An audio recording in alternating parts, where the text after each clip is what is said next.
Assalamualaikum warahmatullahi wabarakatuh. Semangat pagi semuanya ya. Hari ini pemaparan tentang asal narkoba ya di Indonesia.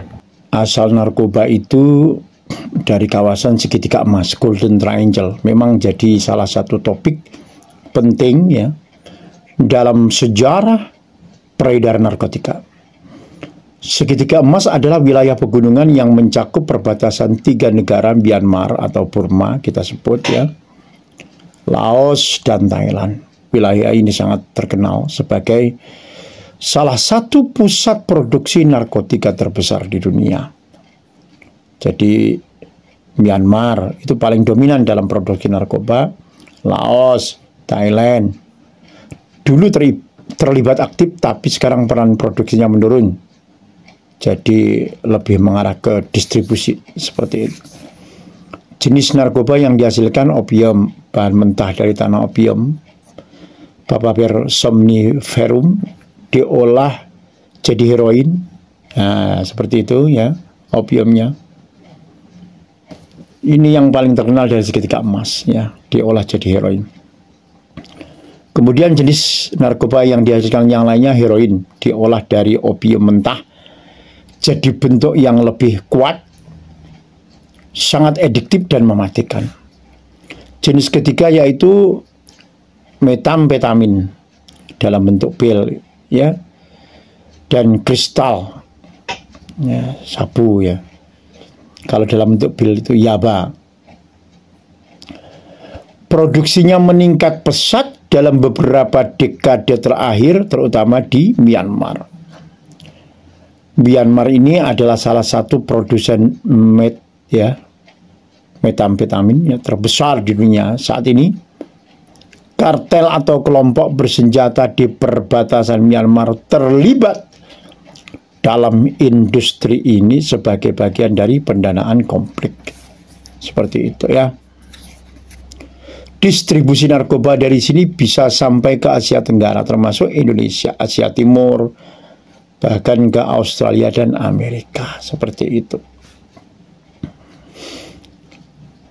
Rekan-rekan semua, kalau kita baca pembukaan Undang-Undang Dasar 1945 khususnya kalimat dan oleh sebab itu maka penjajahan di atas dunia harus dihapuskan karena tidak sesuai dengan pri kemanusiaan dan peri keadilan.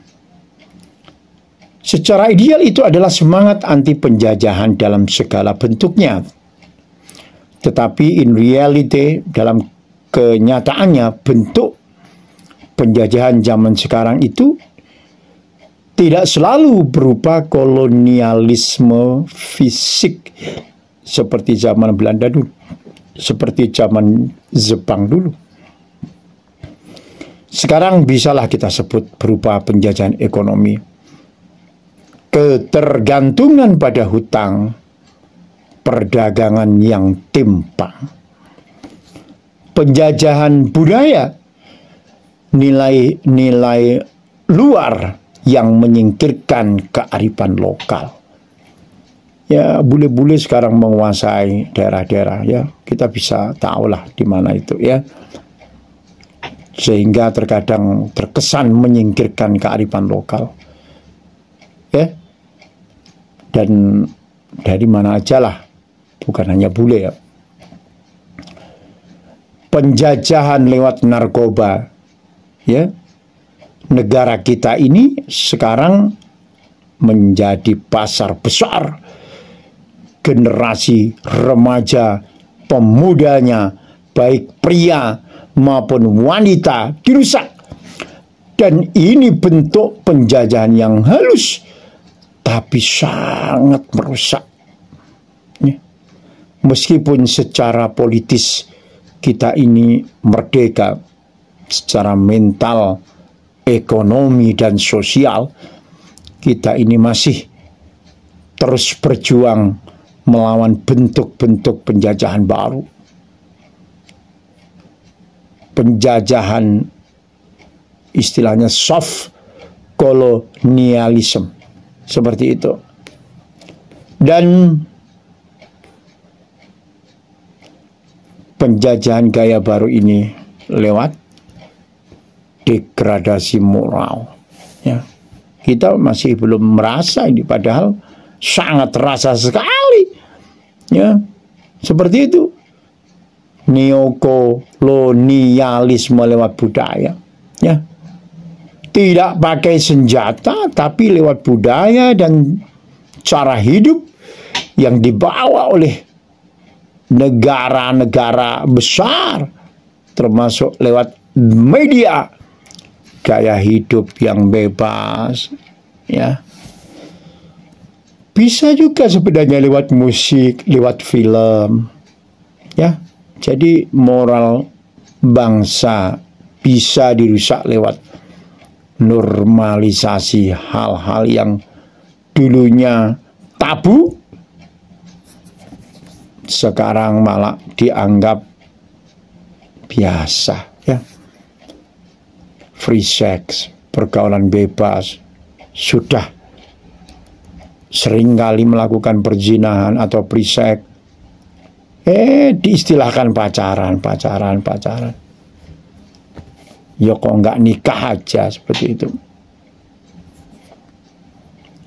Ya, konsumsi alkohol, narkoba, LGBTQ, ya, dan lain-lain. Seperti itu. Jadi kita, orang yang sudah sering gonta-ganti pasangan, malah warga sendiri kadang, wah ini pacaran cocok sama ini. Banyak juga yang risih gara-gara free sex ini, pergaulan bebas ini, konsumsi alkohol ini, narkoba ini, miras ini. Waduh, pokoknya harus betul-betul antisipasi, ya. Keluarga harus ikut berperan di sana, ya. Ingat akibatnya yang sangat berat sekali, ya. Mental rusak, moral menjadi rusak, sering dikemas sebagai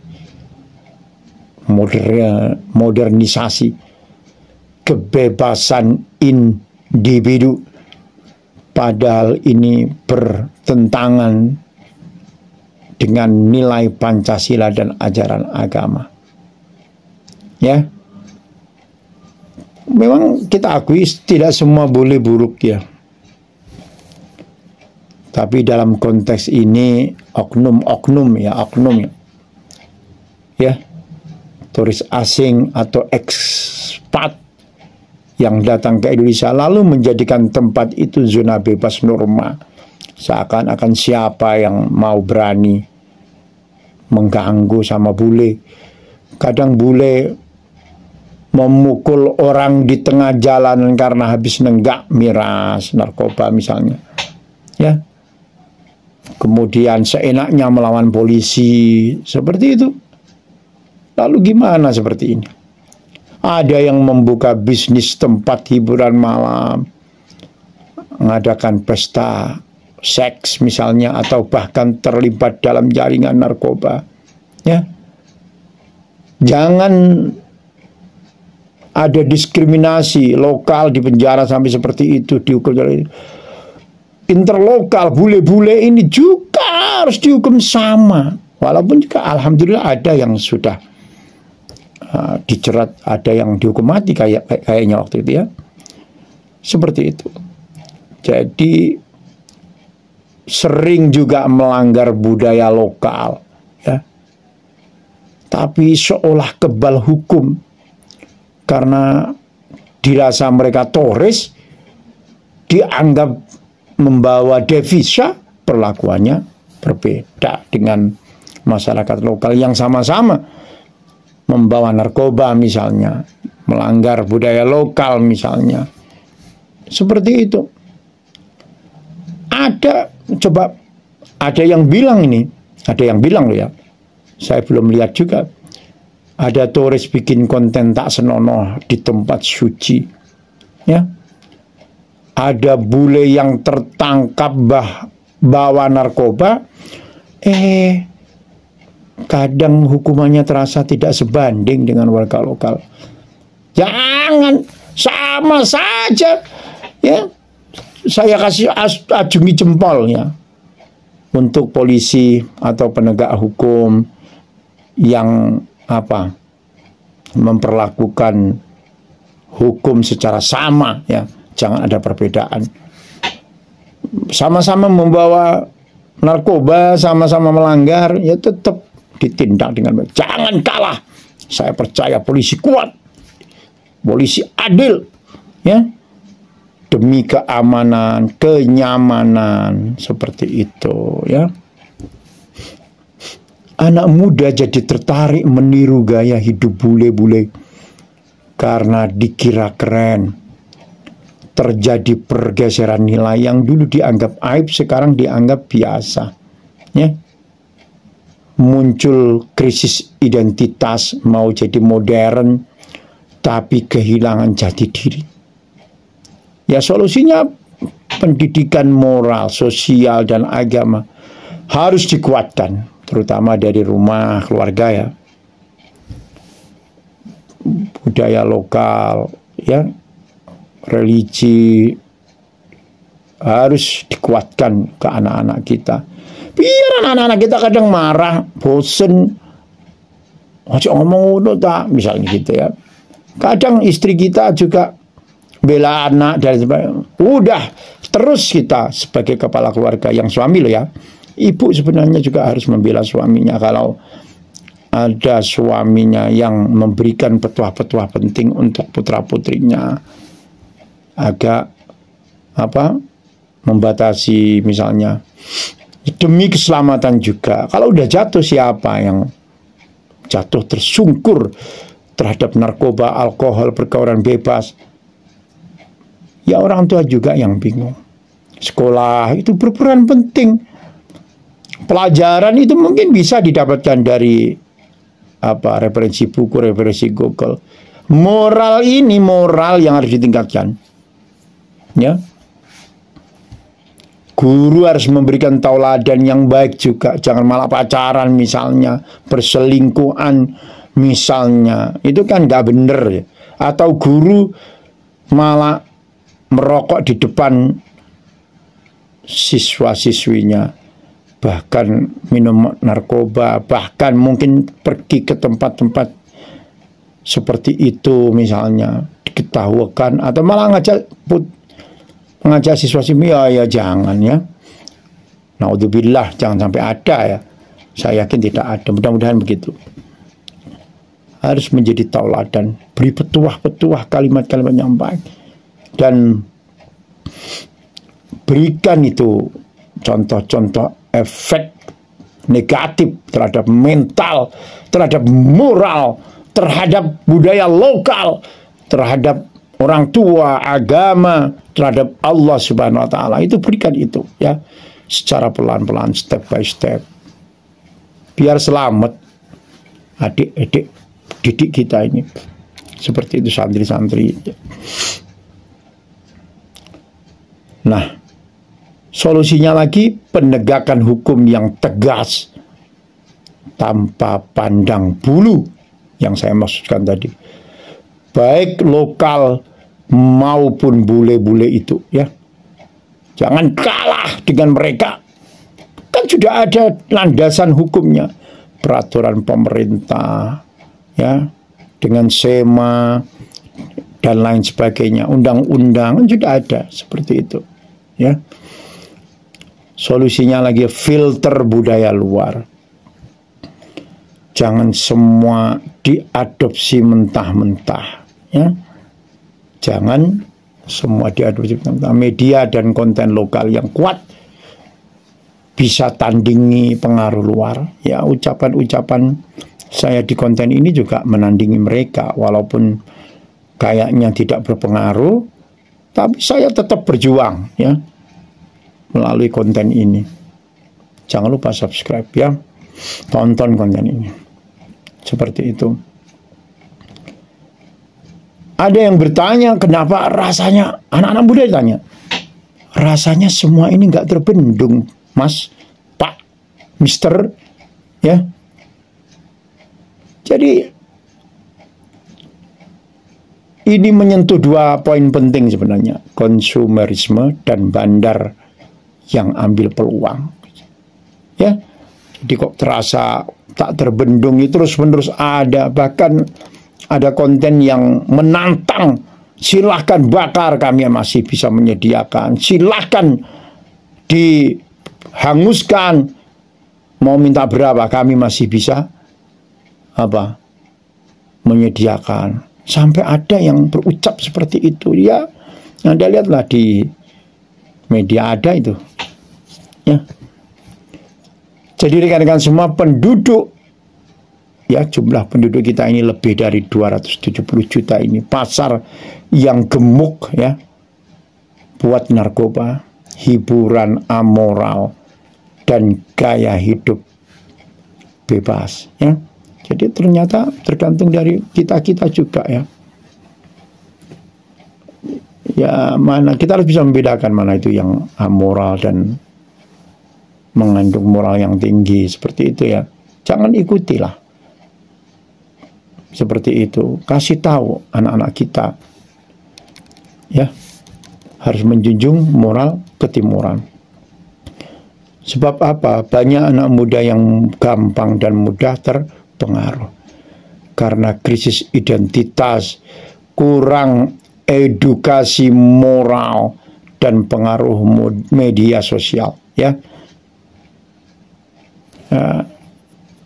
Kalau ada kalimat yang penting seru deh, keren, biar nggak ketinggalan zaman, ditelan mentah-mentah, entah itu fashion, entah itu gaya pacaran, atau hal yang lebih ekstrim lagi. Nah, itu salah satu salah satu alasan kenapa kok rasanya nggak terbendung. Maka kita harus hati-hati. Adanya bandar dan mafia ambil peluang, bandar-bandar narkoba baik lokal maupun internasional, melihat Indonesia bukan cuma sebagai jalur transit, ya, tapi sebagai ladang yang subur makmur untuk ini, ya, narkoba ini. Apalagi kalau hukum bisa dilobi misalnya, guys. Tapi kita terasa, ya. Atau aparat bisa disuap, mereka makin berani tentunya. Maka jangan sampai ada aparat yang seperti itu, ya. Mereka juga paham bahwa kerusakan moral, ya, berarti maksudnya pasar makin mudah dikendalikan. Generasi lemah moral gampang dikasih pelarian lewat narkoba, seks bebas, miras, ya, dan lain-lain. Jadi seperti itu. Terasa tidak bisa dihentikan karena lemahnya filter. Dan masih terasa banget lemahnya penegakan. Seperti itu. Media harus berperan aktif, ya, untuk tidak menyebarkan budaya permisif, ya. Kalau kita kadang malah ikut menyebarkan budaya permisif dengan dalih kebebasan berekspresi, ya, ini malah melemah filter kita, ya. Penegakan hukum masih terkesan tebang pilih. Kadang yang besar lolos, yang kecil dijadikan kambing hitam. Malah yang besar ini jangan sampai lolos mestinya. Harus betul-betul ekstra, ya, untuk yang besar-besar ini. Seperti itu. Kalaulah misalnya ada aparat atau elit terlibat dalam bisnis kotor, ini jangan ada lagi.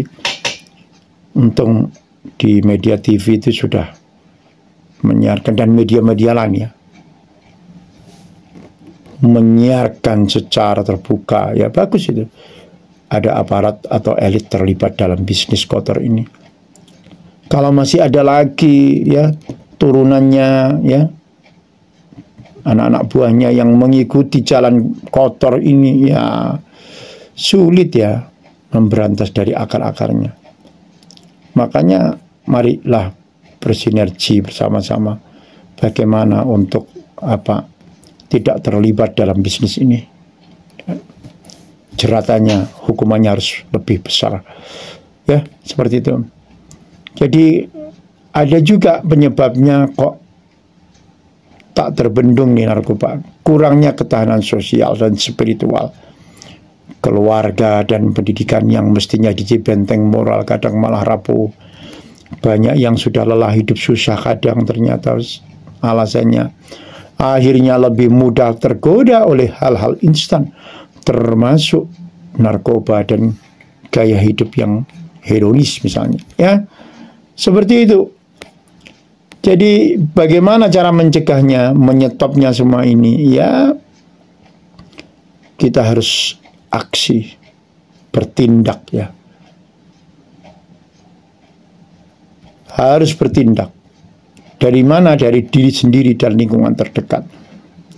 Bangun kesadaran sosial, ya, bangun kesadaran soal pentingnya menjaga moral, nilai-nilai agama dan budaya sendiri. Jaga pergaulannya. Ini kan mayoritas ya karena salah pergaulan seperti itu. Dari mereka-mereka yang sudah terkena, yang dipenjara atau yang direhabilitasi. Makanya ya hindari lingkungan-lingkungan yang permisif. Permisif itu yang welcome terhadap kita-kita yang mau menenggak narkoba bareng-bareng, yang oke, seakan-akan tidak peduli terhadap seks bebas, itu namanya permisifnya. Barangkali ada pengertian lain, monggo seperti itu ya. Jadi yang dulunya tabu sekarang permisif, mengizinkan. Pikiran kita ini seakan itu kan urusannya dia dan gak peduli lah. Nah itu malah berbahaya seperti itu.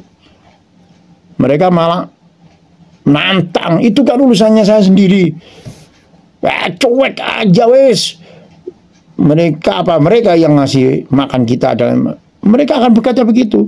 Dan orang yang diberi perkataan seperti itu tenang atau diam, seakan-akan oh iya ya, itu urusan, bukan urusan mereka sendiri ya.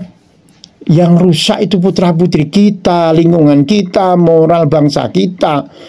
Kita harus peduli, mencegah, mencegah dan melarang, tidak apa-apa ya. Seperti itu. Jadi kita harus tahu peredaran-peredaran itu. Kita harus tahu seks-seks bebas ini harus diberantas ya, harus dicegah biar nggak terjadi seks bebas. Seperti itu ya. Jadi kita harus saring tontonan dan konten digital, jangan semua ditelan mudah-mudah ya, mentah-mentah. Edukasi juga keluarga dan teman. Ini saya mengedukasi juga diri saya sendiri dan juga teman-teman. Kita harus aktif dalam komunitas positif, baik itu keagamaan, sosial ataupun pendidikan. Ini sebenarnya bisa menjadi benteng mental ya. Peran keluarga ini penting. Orang tua jangan kalah ya. Jangan terlalu kalah ya sama putra-putrinya. Takutnya mereka memiliki pergaulan komunitas yang tidak betul ya. Miras, nyimeng, nyabu ya. Aduh. Tapi juga gitu, bukan hanya melarang, orang tuanya ya jangan sampai menenggak miras di depan anak-anaknya. Ya, usahakan jauhi yang seperti itu ya.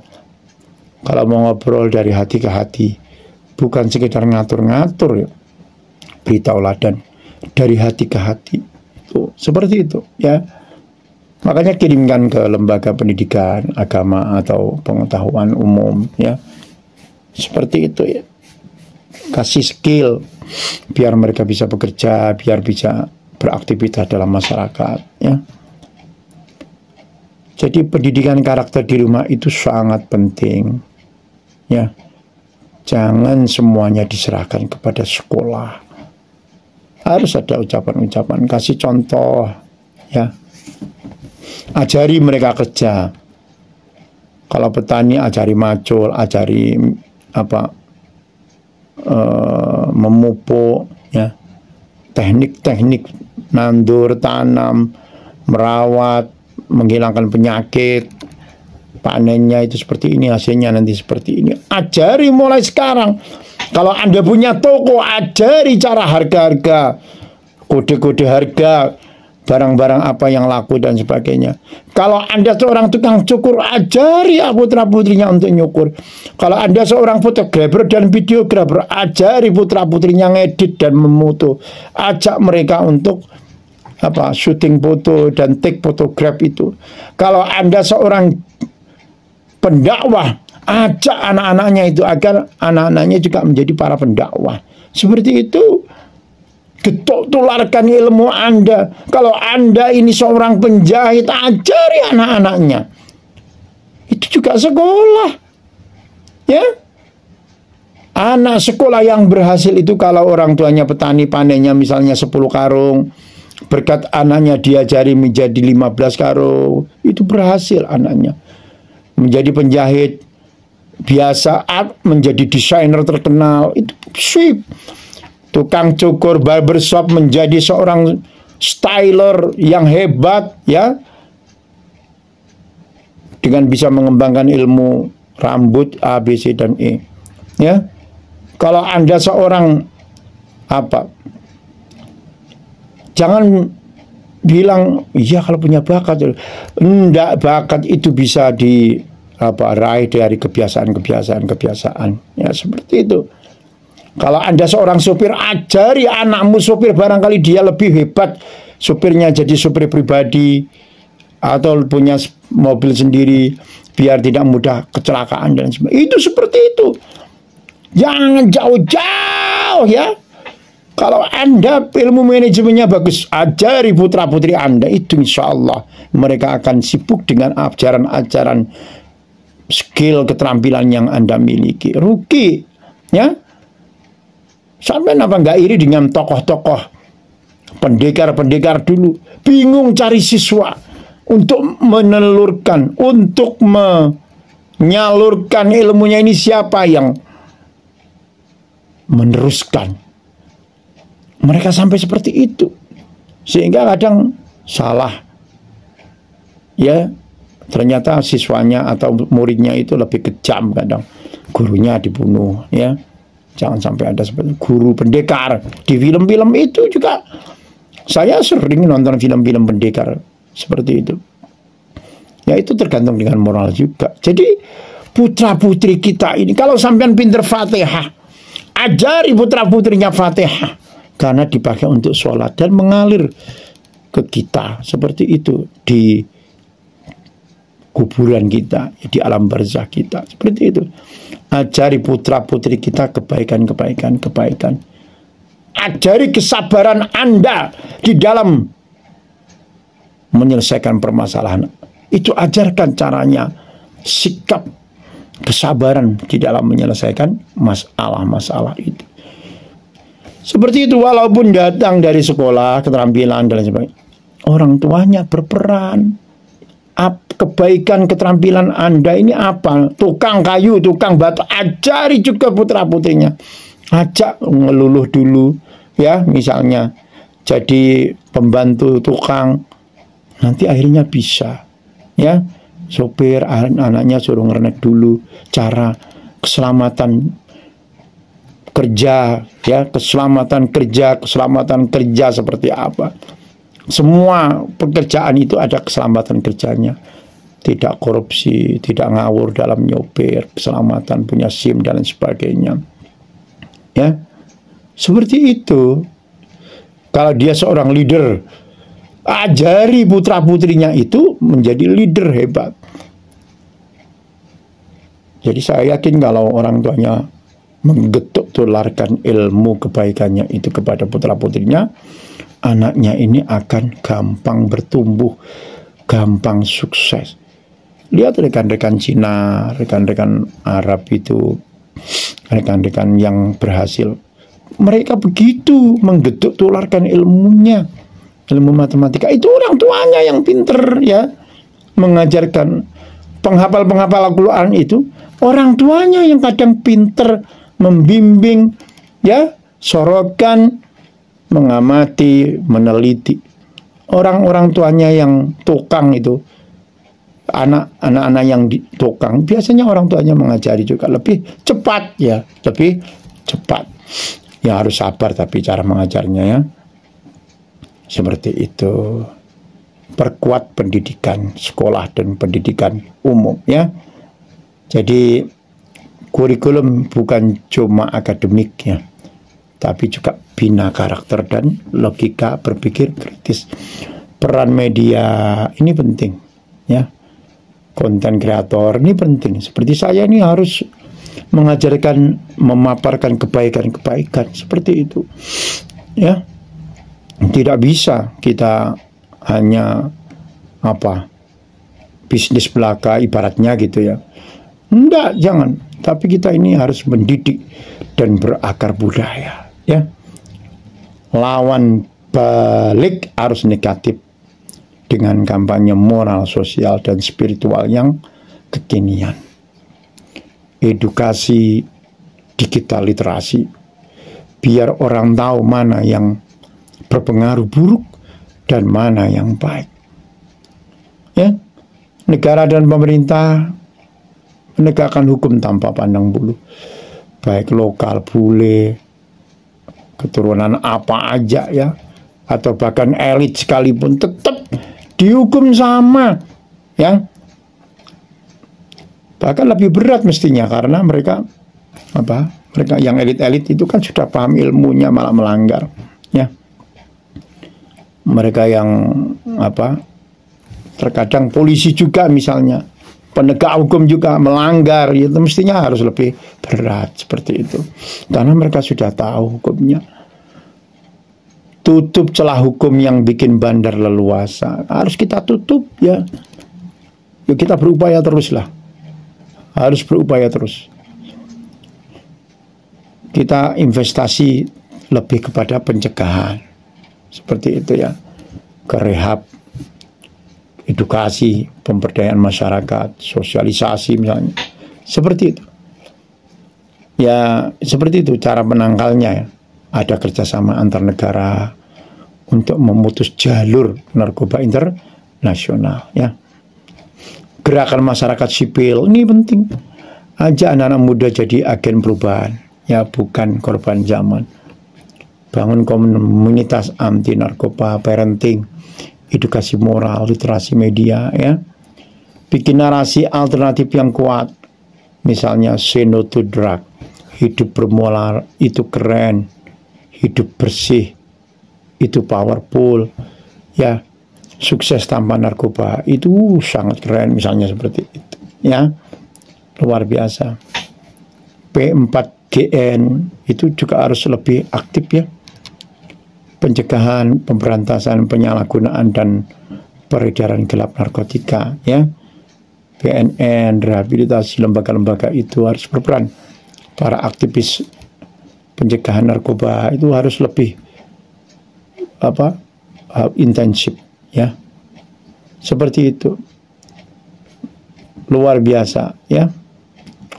Dan semangat ya. Ya, P4GN ini kan penting ya, sebagai koordinator nasional ya dalam kebijakan anti narkoba seperti itu. Mengintegrasikan semua elemen pemerintah, masyarakat, swasta, pendidikan dan media ya. Mr. Ali siap membantu ya. Mr. Meji, saya ya maksudnya siap membantu seperti itu. Dan karena P4GN, BNN dan lain sebagainya ini menyelamatkan generasi bangsa, ini misinya ya, menurunkan angka penyalahgunaan narkoba secara signifikan, membangun daya tangkal masyarakat ya terhadap narkoba dan lain sebagainya ya. Jadi itu rekan-rekan semua, luar biasa Anda semuanya. Dan saya juga berpesan terhadap anak-anak muda, ya. Anak-anak muda ini harus betul-betul berkarya, ya, berinovasi, memiliki moral yang yang tinggi, ya. Budaya lokal itu juga Anda kembangkan seperti itu, ya, harus dihormati. Jadi saya salut juga dengan lembaga rehabilitasi juga LRPPN, ya. Jadi memanusiakan manusia seperti itu. Rehabilitasi itu sebagai bentuk kasih sayang dan peduli, ya. Melalui rehabilitasi itu memberikan pengertian dan perhatian, kasih sayang kepada mereka yang membutuhkan bantuan untuk pulih. Ya, ini penting. Masyarakat harus membantu memanusiakan mereka. Mereka menjadi korban, ya. Jadi harus kita akui bahwa mereka layak untuk sembuh dan diberikan peluang untuk memperbaiki hidupnya tanpa stigmatisasi seperti itu, ya. Pemuda itu harapan bangsa, dan untuk tetap berada di jalur yang positif, ya. Jadi sangat penting memiliki tujuan hidup, lingkungan yang mendukung, dan mengelola, ya, stres. Kemampuan mengelola stres ini penting, ya. Mengelola stres dengan sehat seperti itu. Jauhi pergaulan buruk, tetap terbuka untuk belajar dan cara kegiatan yang bermanfaat. Seperti itu, ya. Semua dalam circle yang harus betul-betul mendukung bagaimana pemuda ini nantinya menjadi sukses, ya. Rehabilitasi mendukung agar anak-anak menjadi pulih, sehat, bijak nanti setelah terminasi dan sebagainya, ya. Seperti itu, luar biasa, dan tetap semangat buat Anda semuanya. Sukses, sehat, ya. Assalamualaikum warahmatullahi wabarakatuh.